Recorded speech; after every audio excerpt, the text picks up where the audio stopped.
ಸೂರಜ್ ಒಳ್ಳೆಯವರು ಸರ್, ಆದ್ರೆ ರಾಶಿಕಾ ಮನೆ ಮಠ ಮಾರಿಸ್ಬಿಡ್ತಾಳೆ ಸರ್ ಅವ್ರದ್ದು ಆಚೆ ಬಂದ್ರೆ. ರಾಶಿಕಾ ಹೇಗೆ ಸರ್? ಬಜಾರಿ ಸರ್. ಈಗ ನಿಮ್ಗೆ ಗೊತ್ತಾಗ್ತಾ ಇಲ್ವಾ ಸರ್? ಕಾವಿನ್ ಪ್ರಪೋಸ್ ಮಾಡತ್ತಾರ, ಅದೆಲ್ಲ ಮೂರ್ ಸರಿ ಎಳ್ದಾಡ್ತಾರೆ. ನಾನು ಹಿಂಗ್ ಬರ್ತೀನಿ ನಾಚ್ಕೊಂಡು ಏತು ನನ್ನ ಕೈಲಾಗಲ್ಲ ಅಂತ ಹೋಗ್ತೀನಿ, ಅದೆಲ್ಲ ಇನ್ನೋಸೆನ್ಸ್ ತರ ಎಲ್ಲ ಹೊಗಳಿ.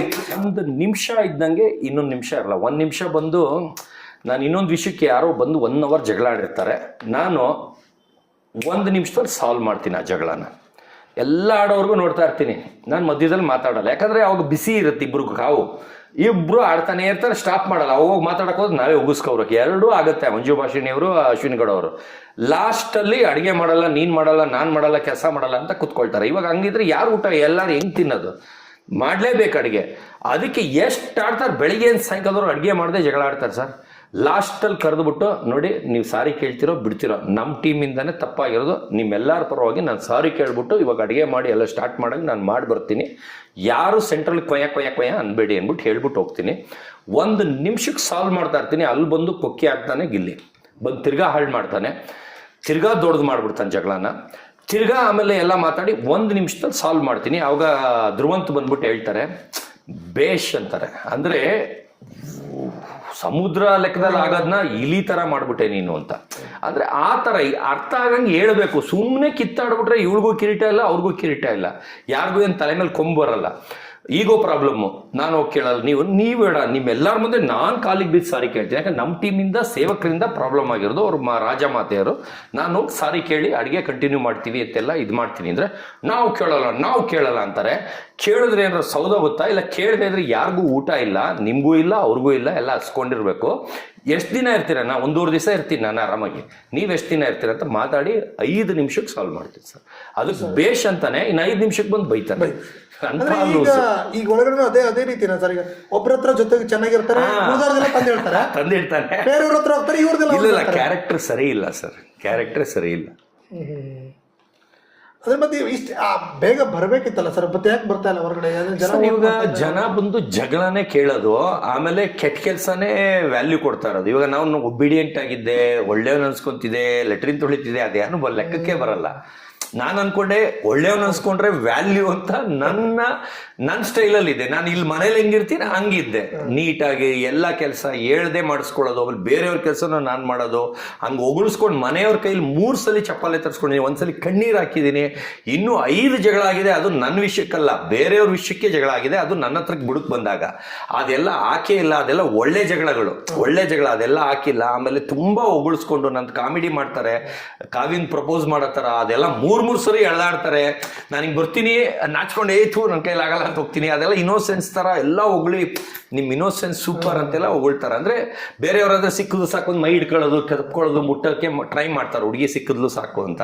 ನಾವು ಆ ಥರ ಮಾಡಿಲ್ಲ, ಅದನ್ನೆಲ್ಲ ತೋರಿಸಿಲ್ಲ. ಬರೀ ಲಾಸ್ಟಲ್ಲಿ ಬಂದು ಐ ಲವ್ ಯು ಕಾವು ಅಂತ ಏನೋ ಹೇಳ್ಕೊಟ್ಟಿರ್ತಾರೆ, ಅದನ್ನ ಹೇಳ್ಬೇಕು ಅಂತ. ಅದು ಬಿಗ್ ಬಾಸ್ ಇಂದ ಆರ್ಡರ್ ಆಗಿದೆ ಅಂತ ಸುಳ್ಳು ಹೇಳಿ ಟ್ರ್ಯಾಪ್ ಮಾಡ್ತಾರೆ ನನಗೆ. ಆದ್ರೆ ನೀನು ಅದು ಹೇಳಿಲ್ಲ ಅಂದ್ರೆ ನೀನು ಆಚೆ ಓಡಿಸ್ತಾರಂತೆ, ಇವತ್ತೇ ನೀನು ಸ್ಥಾನಕ್ಕೆ ಹೋದಾಗ ಬಂದಿತ್ತು ಲೆಟ್ರು ಅಂತ ಸುಳ್ಳು ಬಿಟ್ಟು ಮಾಡಿಸ್ತಾರೆ. ಅದೇನು ರಿಯಲ್ ಡ್ರಾಮಾ ಅಲ್ಲ, ಹೋಗಿ ಹೇಳೋದಲ್ಲ. ಯಾಕಂದ್ರೆ ಅದು ಬ್ಯಾಕ್ ಯಾರಿಗೂ ಗೊತ್ತಿರಲ್ಲ, ನಿಮ್ಗೆ ಇಷ್ಟೇ ತೋರಿಸಿರ್ತಾರೆ. ಅದು ಬಂದು ಇವರೇ ಹೋಗ್ಬಿಟ್ಟು ಸುಳ್ಳು ನಾ ಸ್ಥಾನಕ್ಕೆ ಹೋಗಿ ಬರ್ತೀನಿ, ಅಯ್ಯೋ ಬಿಗ್ ಬಾಸ್ ಇಂದ ಲೆಟರ್ ಬಂದಿತ್ತು, ನೀವು ಈಗ ಆಕ್ಟಿಂಗ್ ಮಾಡ್ಬೇಕಂತ ಇವಳನ್ನ ಪ್ರಪೋಸ್ ಮಾಡಂಗೆ ಅಂತೆಲ್ಲ ಟ್ರಾಪ್ ಮಾಡ್ಬಿಟ್ರು. ನಾನೇ ಹಂಗೆಲ್ಲ ಚಾನ್ಸೇ ಇಲ್ಲ, ಹಂಗೆಲ್ಲ ಹೇಳಕ್ಕೆ ಮಾಡಲ್ಲ ಅಂತ ಅವಾಗ ಎಳ್ದಾಡ್ಕೊಂಡು ನನ್ನ ಮಾಡ್ಲೇಬೇಕು ನೀನು ಅಂತ. ಅದೆಲ್ಲ ತಮಾಷೆ ತರ ಇತ್ತು, ಅವೆಲ್ಲ ಹಾಕೇ ಇಲ್ಲ. ಆದ್ರೆ ತುಂಬಾ ಇದೆ ಸರ್, ತುಂಬಾ ಇದೆ. ಆದ್ರೆ ಅವ್ರು ಇಷ್ಟಿಷ್ಟ ಆಗ್ತಾರೆ. ಅದರಲ್ಲಿ ನಮ್ಗೆ ಆಚೆ ಜನಕ್ಕೆ ಎಷ್ಟು ತೋರಿಸ್ತಾರೆ ಅದ್ರ ಮೇಲೆ ನಂಬಿಕೆ ಜಾಸ್ತಿ ಆಗತ್ತೆ. ಈಗ ಸರ್ ರಾಶಿಕಾಗೆ ಸೂರಜ್ ಅಂತ ಹೇಳ್ಬಿಟ್ಟು ಒಂದು ಕಪಲ್ ನಡೀತಾ ಇದೆ ಸರ್, ನಿಮ್ಗೆ ಹೇಗೆ ಅನಿಸುತ್ತೆ? ಇದೆ ಸರ್, ಆದ್ರೆ ಸೂರಜ್ ಒಳ್ಳೆಯವರು ಸರ್, ಆದ್ರೆ ರಾಶಿಕಾ ಮನೆ ಮಠ ಮಾರಿಸ್ಬಿಡ್ತಾಳೆ ಸರ್ ಅವ್ರದ್ದು ಆಚೆ ಬಂದ್ರೆ. ರಾಶಿಕಾ ಹೇಗೆ ಸರ್? ಬಜಾರಿ ಸರ್. ಈಗ ನಿಮ್ಗೆ ಗೊತ್ತಾಗ್ತಾ ಇಲ್ವಾ ಸರ್? ಸರ್ ಆಗಲ್ಲ ಸರ್, ಅವಳದು ಬದುಕಕ್ಕೆ ಆಗಲ್ಲ ಸರ್. ಸರ್ ಅವಳಿಗೆ 2 ದಿವಸದಲ್ಲಿ ನಾನ್ ಕನ್ಸಲ್ ಬಂದಿದ್ನಂತೆ ರಾಶಿಕಾಗೆ. 2 ದಿವಸಕ್ಕೆ ಬರೀ ನಂದೇ ಇಡೀ ಮನೆ ಫುಲ್ ಮಾತಾಡ್ತಾ ಇರ್ತಾರಲ್ಲ, ಕನ್ಸಲ್ಲೂ ನಾನು ಬರ್ತಿದ್ನಂತೆ. ಬೆಳಿಗ್ಗೆ 5 ಗಂಟೆಲಿ ನನ್ನ ಕನ್ಸಲ್ ನಾನು ಬಂದಿದ್ನಂತೆ, ಆ ಥರ ಮಾತಾಡಿದ್ರು. ಅದಾದ್ಮೇಲೆ ಸೆಂಟ್ರಲ್ಲಿ ಬಂದು ಯಾರು ವೈಟ್ ಕಾರ್ಡಲ್ಲಿ ಸ್ಮಾರ್ಟ್ ಆಗಿರೋ ಗೈ ಬರಬಾರ್ದ ಅಂತಲೂ ಹೇಳಿದ್ರು. ಅದಕ್ಕೆ ನಾನೇ ಸಾಕ್ಷಿ, ನಾನೇ ಕೇಳಿದ್ದೀನಿ ಅವ್ರಿಗೆ. ಕೊನೆಗೆ ಹಂಗೆ ಬಂದರು, ಹಂಗೆ ಲೈನು ಹೊಡಿತಾ ಇದ್ದಾರೆ. ಆದರೆ ಸೂರಜ್ಗೆ ನಾನು ಬೇಡ ಅಂತ ಹುಡುಗಿ ಅಂತ ಹೇಳ್ತೀನಿ. ಯಾಕೆ ಸರ್, ಏನು ಮಾಡ್ತಾರೆ? ಅಂಥದ್ದೇನು ಸಾಕಾಗುತ್ತಾ ಸರ್ ಅವಳನ್ನ? ಅತ್ತೆ ಮಾವನ್ನೆಲ್ಲ ಚೆನ್ನಾಗಿ ನೋಡ್ಕೊಂಡಂಗೆ ಅನ್ಸುತ್ತಾ ಅವಳು? ಓಕೆ, ಅನ್ಸುತ್ತಾ? ನಿಮ್ಮನ್ನ ಕೇಳ್ತಾ ಇದ್ದೀನಿ, ನೀವು ನೋಡಿರ್ತಿರಲ್ಲ. ಇಲ್ಲ ಅವಳ ಬಾಯಿಗೆ ನಿಲ್ಲಕ್ಕಾಗತ್ತಾ? ಆ ಥರ ಹೇಳ್ತಾ ಇರೋದು. ಬಾಯಿಗೆ ನಿಲ್ಲಕ್ಕಾಗತ್ತಾ? ಅಲ್ಲ, ಸಂಸಾರ ನಡೆಯಲ್ಲ ಅಂತ. ಸಂಸಾರ ನಡೆಯಲ್ಲ ಸರ್, ಯಾಕಂದ್ರೆ 1 ಸೆಕೆಂಡಿಗೆ ಜಗಳ ಆಡ್ತಾಳಲ್ಲ ಸರ್, ಇಲ್ಲೇ ಇರುತ್ತೆ ಕೋಪ, ಅದು ಹೆಂಗ್ ಬಡ್ಕಂತಾಳ, ಅದಕ್ಕೆ ಹಂಗೆ ಇರಿಟೇಷನ್ ಆಗ್ಬಿಡುವಾಗ ಅವನು ಇಷ್ಟಪ್ಪ ಅವ್ನು ಹಿಂಗಾಗ್ಬಿಡ್ತಾನೆ, ಜಿಮ್ಮೆ ಬೇಡ.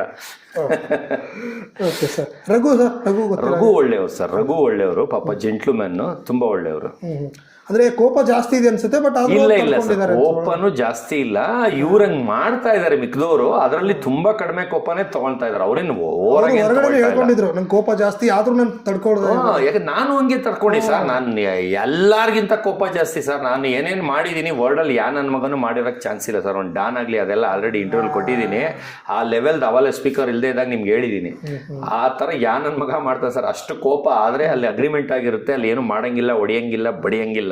ಅದಕ್ಕೆ ಕಂಟ್ರೋಲಲ್ಲಿ ಇರ್ತೀವಿ ಸರ್. ಅವರೇ ಅಲ್ಲ, ನಾನಲ್ಲ, ಯಾರಾದರೂ ಒಳಗೆ ಕಂಟ್ರೋಲಲ್ಲಿ ಇರ್ತೀವಿ. ಆ ಅಗ್ರಿಮೆಂಟ್ ಭಯದಿಂದ. ಆ ಅಗ್ರಿಮೆಂಟ್ ಇಲ್ಲದೆ ಅವ್ರು ಬೀದಿಲಿ ಸಿಕ್ಕಿದ್ರೆ ಕಥೆನೇ ಬೇರೆ ಮಾಡ್ತಿದ್ದೆ.